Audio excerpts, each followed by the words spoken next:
Shalom and welcome. This week's Torah portion is Tzav, which we learn more about the sacrifices, how they were actually done.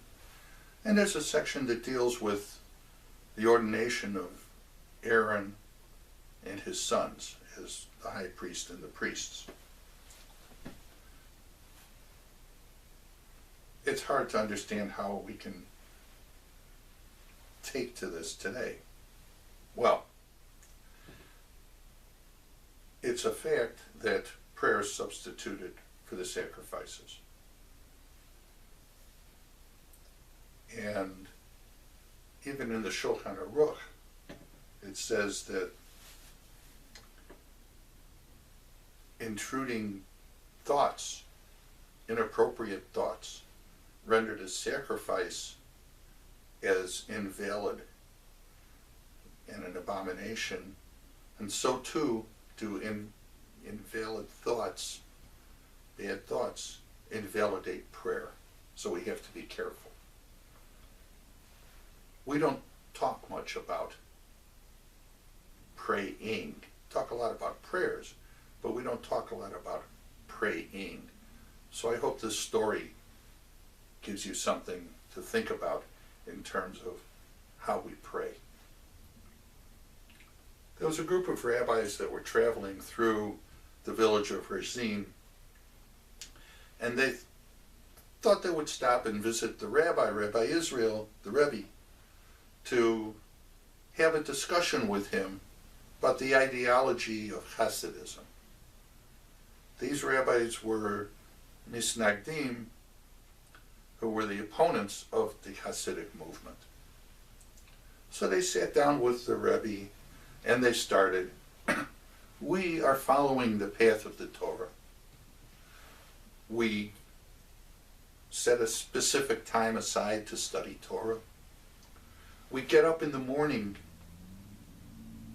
and in a minyan we pray at daybreak.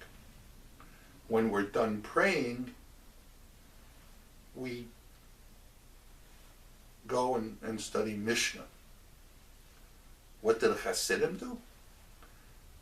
First, they don't even pray at the specified times. And when they're done, they go and sit together and drink vodka. And they call themselves Hasidim, which means pious ones. And then they call us Misnagdim, which means they're adversaries. It should be the other way around. Now, the Rebbe's Shamus, his synagogue caretaker, couldn't contain himself anymore, and he just came forward and gave an answer, kind of in a joking manner. Just, you misnagdim, when you serve the Creator, you're frigid. You do so very frigidly. There's no more warmth in you than in a corpse, God forbid. But the Hasidim, when they pray, they do so with enthusiasm. And there's a fire in their hearts. And just like any warm man, who's to say that they're not entitled to have a drop of vodka once in a while? Now, Rebbe Israel, who's listening to this, comes in and says,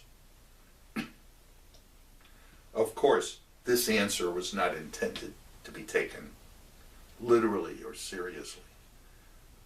But the fact of the matter is that from the day the temple was destroyed, prayer substituted for the sacrifices that could no longer be offered. Matter of fact, it says, the Torah, our lips shall compensate for the oxen. Furthermore, the sages teach us that prayer was substituted for the sacrifice, and the times for prayer correspond to the times when the sacrifices were offered on a daily basis. So, just as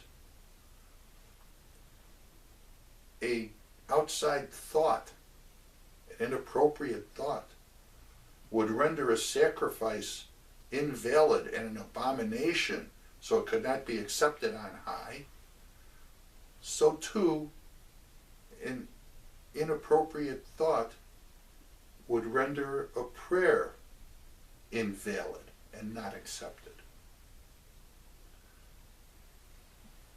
The Yetzer Hara, the evil inclination, then comes up with different strategies to put inappropriate thoughts in the head of the worshiper to try and lead the worshiper astray. But the Hasidim came up with their own counter strategy. When they're done praying, they sit down and they have some vodka and they wish each other l'chaim, to life. Then each man, as he says what it is that he needs, his friend says, "May God grant your request." So we're told in the Torah that prayer can be said in any language. So now the Yetzer Hara, the evil inclination, sees these people who are sitting around drinking vodka and talking in their everyday language and eating. And he thinks that they're just doing, normal daily activity. And doesn't even realize that this is prayer. Well, I hope this story helps illustrate that prayer requires an attention be given and a certain amount of focusing so that you don't have these extraneous thoughts, and that prayer can take many different forms. Even a simple request made outside of the confines of the synagogue can be a prayer. Shalom.